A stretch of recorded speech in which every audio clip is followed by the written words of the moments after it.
We're Bonus, and you're watching Arise. Cause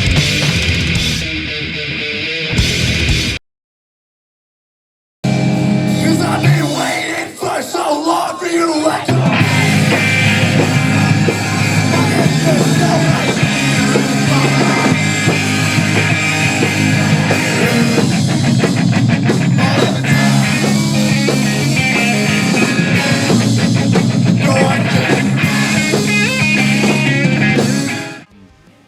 I love tweeting. I love posting online. And this band Red Sun, primarily Quinn, who is like kind of like a, I don't know, like a niche internet micro celebrity, via like emo Twitter, hit us up and was like, hey, I'm in this band Red Sun. These are our songs.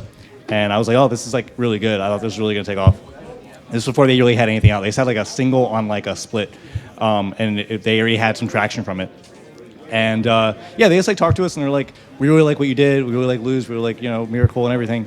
And yeah, I don't know. They're just like really into us and we were really into them. And they were, I don't know. Yeah. That didn't mean anything. Yeah. Okay. Yeah. Yeah. They were really into us and we were really into them. And then their EP took off and ours kind of had some traction too. And they asked us to do a split and we were super down. Yeah. Do you think it's important, to connect with people from, in your scene and outside of your scene? Yeah, I think that like South Florida is kind of an island to me personally. Like I feel like we get a lot of good bands that come through here, but primarily especially in emo, I feel like they don't understand. Everyone goes to either like the furthest they come down is what's the Revolution, and they play Revolution, or they play like House of Blues in Orlando, and they don't really understand what like emo looks like down here. And like to us, I think we're the only really band that sounds like us down here. But like emo down here is like so broad. We have Graves and we have all the screamo bands and Opdolls and all that kind of stuff. And like emo kind of means something different here. And I think that connecting with other scenes is really important because like no one comes down here, so the only like way we have to connect with them is like the internet. Do you guys have anything else to say? Yeah. Florida in general rocks. Shout out Agile, Rip, I guess.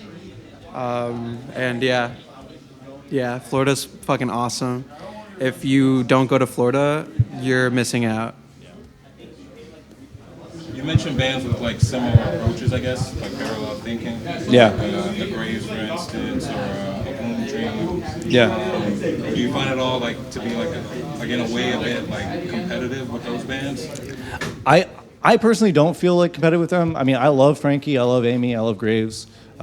Amy's okay, I guess. Yeah, I mean, like, I don't feel like we're competing with them. I feel like we have relatively the same draw. The people that come out for Graves tend to come out for us. People that come for Loop Dream tend to come out for us. I feel like we fit like a very different niche. While they get more moshers, we get more people who like to sing along to songs like that, that kind of stuff. I don't know. You have most experience with that. We also like share members too. So like Bloom Dream, like Frankie's also in Graves. Yeah. So I mean like it's less competition and more like Family. Yeah. Yeah, it's family. Say the line. We're all family. Maybe like competition's like the wrong word, but like maybe more so like motivating. Yeah, I mean, I definitely feel inspired by Graves. I definitely feel inspired by Bloom Dream. I definitely feel inspired by Opdolls. Like, the way we all play in, like, weird tunings and, like, we have heavy parts and we all have parts that we want, the crowd to interact with us. And I think we all have different approaches for that. We all have something different we, like, want from that, I think. But at the end of the day, we all just want to be part of the scene. We want to just, like, share this experience, share our feelings, and share this art that we make with them. And I think that... I don't feel inspired by them. I love, taking apart. I'm like, oh, we should like add like a rest here because like Graves did that one time, and like I feel very inspired by that. Or I want everyone to point at this part. So it's like, it's I think it's very, very easy to say, yeah, for sure.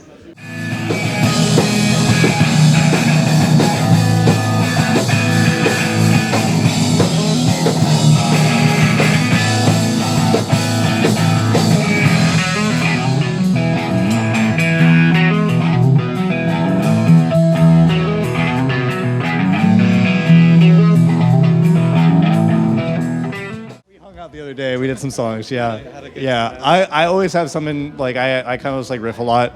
I always have like 2 or 3 ideas I want to like shove at them. But then like when we all come together and we all like jam, it's like usually not even what I expect it to sound like. I'll come with like 2 ideas and then like I'll be like, okay, here they are, and then we'll kind of like play them for a bit, and we'll like, get them like we're happy with them, and then like Emmy has something, or Luigi has something, or Carly has something, and it's like way cooler than I ever could have done because they have completely different influences than I do. You know, like they don't listen to Midwest emo, like they don't, but they're also they make good Midwest emo, so like we all kind of take different things, like from like what we like, and like yeah, so it's definitely like very cooperative writing, and yeah. So we're like what, like 3 songs deep, I would say. Yeah, I'd say yeah. Yeah. I mean, Affinity's not out yet. Yeah, finished.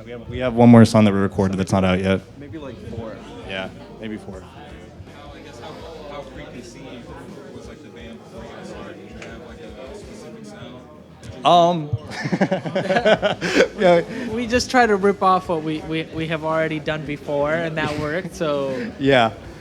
essentially, just adding more Parts. like perspective and parts to it, from going from like a 2-piece where I drummed to now having Emmy is fire, because it's just she's just on a different level. It's like, I don't know. Yeah. Her bag is too deep. Thank you, humble goats.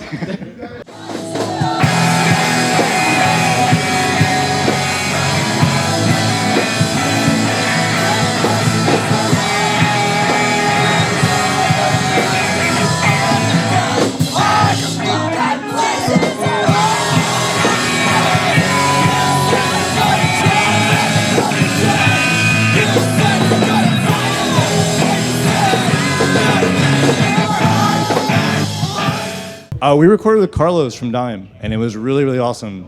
We recorded the EP initially, like the first EP at my house, and we did. I mean, we just did like mostly DI. We mic'd some drums and stuff like that, and then Carlos brought like a whole like superhuman rig to do the split songs. Yeah. Yeah, Carly and I kind of like engineered it together. Like we set up like a mixer for like drum inputs and stuff. We had a couple demos for the EP, and then we mixed some songs with a friend from Orlando, Griffin, who's also like in Memento and a lot of really sick bands. And then I mixed like the other half. It was really collaborative. It was really fun. And yeah, each song kind of has its own like, yeah. Yeah, each song kind of has its own character, and then with the split, we kind of wanted to like, we knew that Red Sun was going to have a lot of eyes on it. We kind of like went a very much more traditional approach to production, I guess. And Carlos was like really, I think, knows what we want better than I do sometimes. Like, it was able to capture like the more like heavier and chordy parts, and also like can really appreciate when we just want to like fucking riff, like, and had a really good eye for everything, or ear for everything. I think also what's really sick about it is that we did it like in the same place. Yeah. Just with more mics. Same exact room, just more mics, more like sonic info for sure. One of the things that seems like it's like a constant on the songs is like the beat chorus. Yeah. I guess, do you guys write with the hook first in mind? Yes, absolutely. I spend 99% of my day singing to myself, and if something sticks, I'll write it down. Or if it really sticks, I'll like record it on my phone, and then I'll try to write chords around that, and then I'll figure out how do I want to get there, and then how I want to leave there. And that's like how I do, at least the songs that I feel like I primarily write, that's how I do it. And then like I'll use it, bring it to them, and then we'll change it like a little bit, and then we'll go from there. Like Hard 2 was originally just like, we're supposed to do that chorus like twice, and we're like, it kind of sounds better if we just like kind of like crescendo into something else or something. Yeah, I think Lose is probably the only song that we feel like I feel like I did the most like just like I want to like sing a lot, and then everything else is like we kind of just took everything and made it a lot more and not less chorus based, but definitely like took from the chorus and like moved out from it. And the 2 songs that I have, I definitely do not gaff about the hook. I pretty much write the riff with whatever's going on, because like mainly I write the best when it's all 4 of us. I lock in, and so with like the new one that we have out, I don't really pay much attention to the hooks. I just like having an overall vibe that I try to achieve with the song. Like the same thing with Miracle, that like there's like one chorus, but it like nothing really repeats. So I really like that.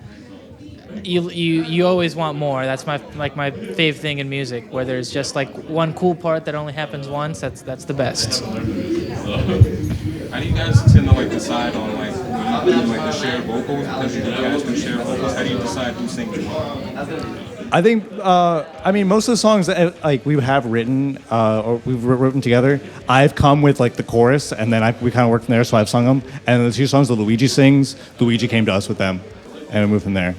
And then harmonies, it's kind of like take your pick, but like they both rock at harmonies, so it's awesome. How long would you say it takes to come up with like a melody? I mean, It's like another part of the song. It's like something. yeah, I mean, like, I wrote "Lose in a Day," and like that's not a flex. It's just like that's where I was that day, and I was like, I wrote it. But like then like "Hard To," we wrote over the pure course of like, I would say like 2 weeks, and that's like I feel like is one of our like, most like put together songs because we took the time with it. But sometimes like you just have like something that's like ear candy. You're like I want to hear that over and over again. So like it can be anywhere like you can write something in 20 minutes and be happy with it, and then the real work is like the minutia of it, like trying to refine it until it's something that's like not regurgitated, you know? Because it's ear candy for a reason. It's ear candy because like you've heard it a billion times, but it's just like scratching that one fucking itch you have, and then like working on it and like refining it into something that's like truly us is like the next, 6 days of the week, if that makes sense. What's it like seeing the reaction to these songs live? Honestly, really cool. Like, it's not something I really ever expected. It's really, really cool to see. I don't know. You guys should be all talking. Since Jordy and I did stuff before, it never got like as crazy as like Bonus, and it's truly insane. Yeah. Like people were singing "A Miracle." I was like, oh, that's pretty dope. I don't know. It's just really dope because I love seeing Jits have fun. What can I say? I also love joy and music and fun and activities. It's sick when people are jumping off stage and shit. Yeah, it's super fucking cool. And It's like title fights. goodbye. Sorry. No, people are having fun. It's dope. Is it at all like difficult to have like the mathy element like in the midst of like a pop song basically? I mean, it's not like the easiest thing, but like it's fun. It's fun. I fuck up. I fuck up a lot. I'll take out. We don't fuck up. I fuck up a lot. But like, Emmy's fucking crack. Carly's fucking crack. Luigi's fucking crack. And like, I just will kind of be able to like look at them and be like, okay, is this it? Like, is this? Because I can't count. That's the secret. I don't know how to count in music at all. So I just kind of like, this is the vibe. And then all of a sudden, Emmy smiles at me and chokes up a little bit. I'm like, okay, this is the next part. Okay, and that's how we do it. Yeah, definitely having Emmy makes everything easier because whatever fragmented idea they can kind of like just fill in the cracks like in such a way that is just like exactly what we were thinking before we know. Yeah. And it's just back again to the deepness of the bag. It's like it's crazy. Yeah, thank you. Yeah, thank you, Humble Goat. Carly's writing is really incredible. They bring something really awesome, Carly. What do you To like the mathy element. No, like just in general. Well, thanks. No problem.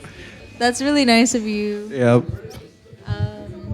No, like the mathy shit is like, it's hard sometimes. It's not my fuck, I don't know what to say. Fuck, I don't know. It's just Like Jordy, like in the case of like ODST, my like doings.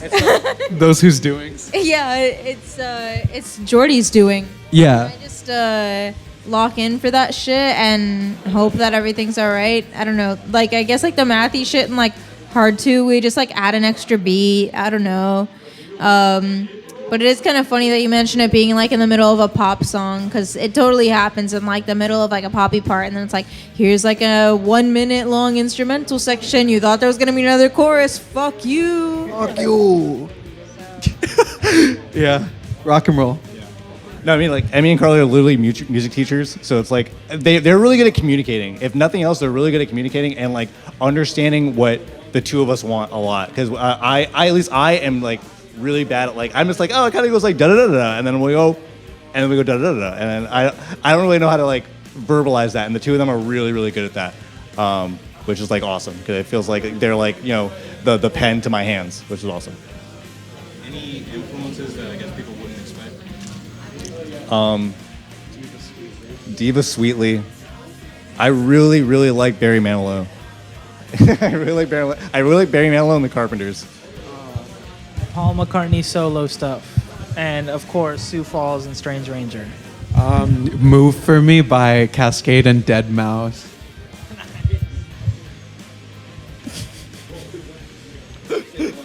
Come on. I don't know. Fuck. Damn. Yeah.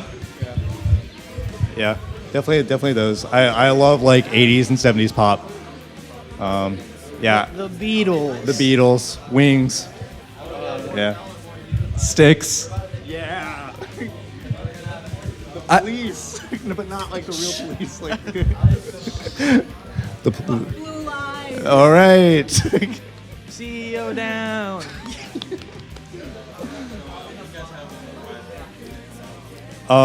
We're playing a really, really big show in April in not Florida. I don't know if we can say more than that, but yeah. Big things coming. Big things coming. Those whose knowings. Yeah, those who's know. Those who know. Yeah, we want to. I always want to write more. I would love to write like 20 more songs this year if possible, but it's up to if we can lock in or not. But I want to tour. That's like my big thing too. I definitely want more music out. If we can do the album, that'd be fire. But if not, like more singles, more splits, more EPs. I think it's definitely fun having more music and evolving, and then eventually releasing like that one album that no one likes, and we low key fall off, but then we come back, and then it like ages really well. LP3 is gonna be crazy. Yeah. I think like the 10-year anniversary is gonna be awesome. I think like we're gonna like fall off really hard like one day. I can't wait. Like I'm really excited for that. You're gonna. I hope the mic didn't pick that up. I wasted so much money on popcorn. Oh my god. I'll say it again. All right, appreciate it. Thanks for having us.